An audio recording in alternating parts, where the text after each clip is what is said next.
નમસ્કાર દર્શક મિત્રો, પાટવી ગુજરાતી ન્યૂઝ ચેનલ માં આપનું હાર્દિક સ્વાગત છે। વડોદરા, સાવલી મુસ્લિમ સમાજ દ્વારા મૌન રેલી યોજી આવેદનપત્ર સુપ્રત કરાયું। સાવલી નગર તેમજ તાલુકાના મુસ્લિમ બિરાદરો દ્વારા જુમ્માની નમાઝ બાદ લાહોરીવગા વિસ્તારમાં એકત્રિત થઈ બેનરો સાથે શિસ્તબદ્ધ રીતે મૌન રેલી યોજી મામલતદાર સાવલીને ઇસ્લામ ધર્મના પૈગંબર સાહેબ વિશે મહારાષ્ટ્રના મહંત દ્વારા અપમાનજનક શબ્દો બોલ્યા હોય, સમગ્ર મુસ્લિમ સમાજની લાગણી દુભાઈ હોય તેવો સામે કાર્યવાહી કરવાની માંગ કરતું આવેદનપત્ર સુપ્રત કરવાયું।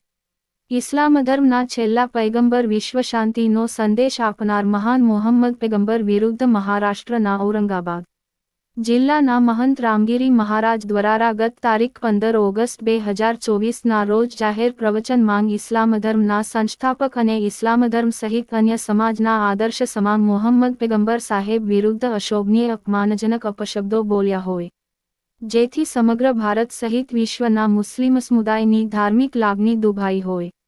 સાવલી નગર અને તાલુકાના 800 ઉપરાંત મુસ્લિમ બિરાદરો વરસતા વરસાદમાં છત્રીઓ લઈ આજે શુક્રવાર હોય જુમ્માની નમાઝ બાદ લાઇબ્રેરી ચોકમાં એકત્રિત થઈ બેનરો સાથે શિસ્તબદ્ધ મૌન રેલી સ્વરૂપે સાવલીથી 3 કિલોમીટર ચાલીને તાલુકા સેવા સદન પહોંચી મામલતદારને અશોભનીય વાણી બોલનાર મહંત સામે સખત કાર્યવાહીની માંગ કરતું આવેદનપત્ર સુપ્રત કરી સરકાર સુધી સમગ્ર મુસ્લિમ સમાજની લાગણી અને માંગણી પહોંચાડવા રજૂઆત કરાઈ હતી।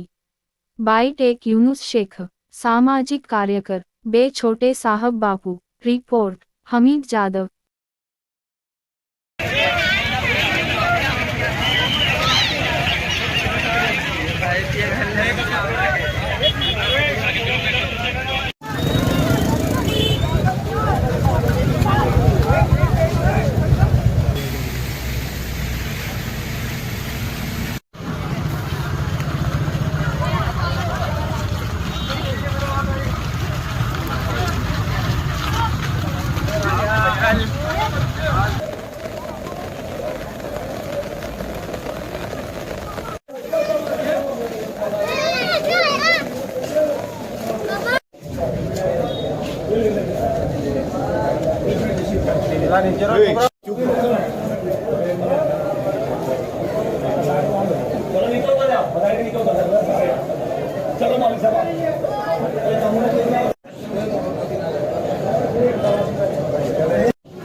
અમે સાવલી સમસ્ત મુસ્લિમ સમાજ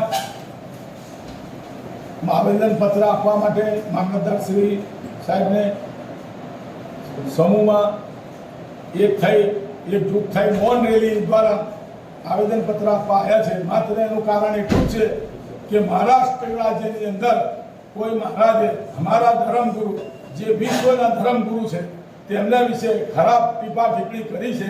આવું અવારનવાર બનતું આવ્યું છે, તો સરકાર આવી ઊંઘમાં ઊંઘી રહેલી સરકાર જાગે અને અમારા મુસ્લિમોને ન્યાય આપે। આ વાત આતંકવાદી મહારાજને પૂરીને हमने सबक आले ने हमने न्याय आले।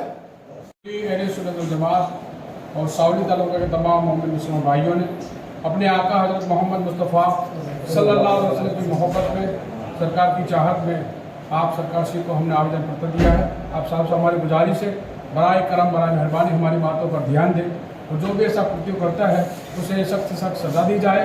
और आपकी इस आवेदन पत्र पर हमें उम्मीद है कि आप हमारी बात पर ध्यान देंगे और इंशाअल्लाह ताला बात को आगे पहुँचाएंगे, ऐसी उम्मीद हम आपसे रखते हैं। अस्सलाम वालेकुम। Thank you.